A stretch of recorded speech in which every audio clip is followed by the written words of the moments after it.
Assalamualaikum warahmatullahi wabarakatuh. Perkenalkan, nama saya Nurul Aturafiah dengan NIM 11241817, Prodi Akuntansi angkatan 2024. Di sini saya akan menerangkan tentang materi-materi audit yang saya sampaikan. Itu ada 6 materi. Yang pertama ada audit siklus akuisisi, yang kedua ada audit siklus investasi, yang ketiga ada audit siklus penyajian, yang keempat ada audit siklus pendapatan, yang kelima ada audit siklus persediaan, yang keenam ada audit siklus hutang. Oke, yang pertama saya akan menjelaskan tentang audit siklus akuisisi. Apa sih audit siklus akuisisi? Oke, jadi audit siklus akuisisi ini adalah proses pemeriksaan terhadap transaksi penggadaian jasa atau barang perusahaan dengan pengeluaran kas. Tujuannya ya adalah memastikan kewajaran akun seperti utang, terus persediaan dalam operasional yang sesuai dengan standar akuntansi.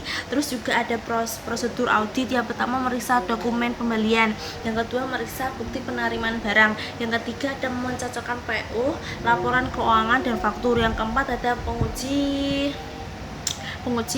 pembayaran, yang kelima ada menginformasikan saldo utang kepada pihak pemasok jika diperlukan. Oke, jadi kesimpulannya adalah audit siklus akuisisi ini bertujuan untuk memastikan seluruh proses penerimaan barang atau jasa yang telah dilakukan yang dilakukan itu sesuai dengan standar akuntansi dan sesuai dengan prosedur. Oke guys, yang kedua adalah audit siklus investasi. Jadi investasi itu apa sih? Investasi ini adalah penanaman uang di luar perusahaan yang dapat beberapa surat berharga atau aktiva lainnya yang tidak digunakan secara langsung dalam kegiatan produktif. Tujuannya yaitu memastikan investasi benar-benar ada dalam perusahaan. Yang kedua, meriksa seluruh transaksi investasi telah dicatat. Yang ketiga, memastikan penilaian investasi sesuai dengan standar akuntansi. Terus resiko dalam laporan audit siklus investasi fiktif, salah klarifikasi, terus tidak mengakui penurunan nilai, tidak sesuai dengan nilai wajar, terus juga ada dividen yang belum dicatat. Terus kesimpulan dari siklus audit investasi ini adalah tujuan memastikan saldo yang ada di neraca benar-benar valid dan sesuai dengan catatan standar akuntansi, Oke, kita masuk materi ketiga, yaitu audit siklus penyajian. Apa sih audit siklus penyajian?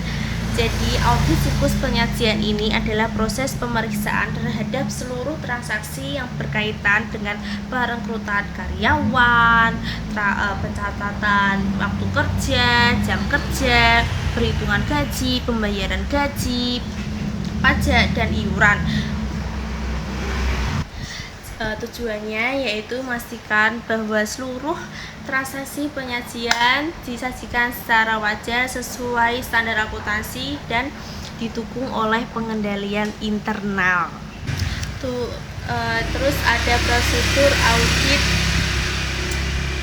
siklus penyajian. Yang pertama, pemeriksaan dokumen nih yang sangat penting ya guys, agar bisa si auditor ini bisa melakukan pemeriksaan itu dengan baik dan benar. Terus yang kedua ada verifikasi karyawan. Jadi karyawannya langsung diinterogasi, ditanya jelas bagaimana itu biar auditor ini bisa memeriksa siklus penyajian ini dengan baik dan benar. Yang ketiga ada uji pengendalian. Terus yang keempat ada hitung ulang gaji. Jadi gaji karyawan ini diulang lagi guys, biar benar-benar sesuai dengan standar akuntansi dan prosedur yang tertera di perusahaan. Oke. Yang kelima ada prosedur analitis. Terus juga ini yang terakhir sih, yaitu kesimpulan. Oke, jadi kesimpulan dari audit siklus penyajian ini adalah, jadi audit siklus penyajian ini sangat penting banget dalam audit laporan keuangan, karena berkaitan langsung dengan beban operasional perusahaan. Jadi dengan ada audit siklus penyajian ini bisa mengetahui beban operasional perusahaan yang diteliti oleh para auditor gitu.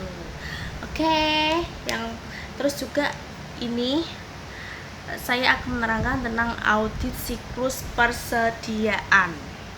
Oke, selanjutnya ada audit siklus persediaan. Apa sih audit siklus persediaan? Jadi audit siklus persediaan adalah proses pemeriksaan terhadap persediaan barang dan transaksi yang dilakukan oleh perusahaan yang berkaitan langsung dengan persediaan umum, memastikan bahwa saldo yang ditulis dalam laporan keuangan sesuai dengan nilai wajar, lengkap, dan sesuai dengan standar akuntansi. Oke, tujuan dari audit siklus persediaan yang pertama memastikan persediaan benar-benar ada. Terus yang kedua memastikan penilaian persediaan tepat. Terus yang ketiga ada memastikan penyajian persediaan ini sesuai dengan standar akuntansi. Terus juga ada faktor-faktor yang memengaruhi kerumitan auditor dalam memeriksa persediaan ini, guys. Oke, jadi faktor-faktor yang mengaruhi kerumitan auditor dalam audit siklus persediaan yang pertama itu ada keberagaman persediaan yang menciptakan kerumitan. Terus juga ada penilaian persediaan juga dipersulit karena ketinggalan zaman dan perlunya mengalokasikan biaya manufaktur ke persediaan. Terus juga ada resiko dalam audit persediaan. Terus juga ada resiko dalam audit persediaan. Yang pertama itu ada audit yang usang atau rusak, terus audit yang fiktif, salah saji dalam jumlah persediaan, atau kehilangan pencurian persediaan. Kesimpulan dari audit siklus persediaan ini adalah dilakukan untuk memastikan bahwa saldo persediaan dalam laporan keuangan disajikan secara wajar, lengkap, dan sesuai dengan standar akuntansi. Terus selanjutnya ada yang kelima, ada audit siklus pendapatan. Terus ada audit siklus pendapatan. Apa sih audit siklus pendapatan? Audit siklus pendapatan adalah proses pemeriksaan terhadap aktivitas penjualan secara tunai ataupun kredit, penerimaan kas dari pelanggan, retur dan potongan penjualan, serta penghapusan piutang yang tidak dapat ditagih. Setiap transaksi harus didukung oleh dokumen seperti surat pesanan, surat jalan, bukti penerimaan kas, dan memo kredit agar transaksi pencatatan akuntansi dapat dilakukan secara akurat dan lengkap. Terus ada strategi audit dan materialitas. Yang pertama ada pengembangan ekspektasi total pendapatan. Yang kedua ada pengembangan ekspektasi laba bersih. Terus ada pengembangan ekspektasi margin kotor. Nah, kesimpulan dari audit pendapatan ini adalah, jadi kesimpulan dari audit siklus pendapatan adalah prosedur pemeriksaan menyeluruh untuk memastikan akurasi dan validasi seluruh aktivitas pendapatan perusahaan, dimulai dari penjualan, penerimaan kas, dan piutang. Terus auditor memulai proses dengan bisnis klien untuk menentukan strategi, tingkat materialitas dan risiko agar dapat menerapkan ekspektasi terhadap total pendapatan, margin kotor, dan laba bersih yang ada di perusahaan. Oke, ini yang terakhir, guys, adalah audit siklus utang. Apa sih audit siklus utang? Oke, jadi audit siklus utang adalah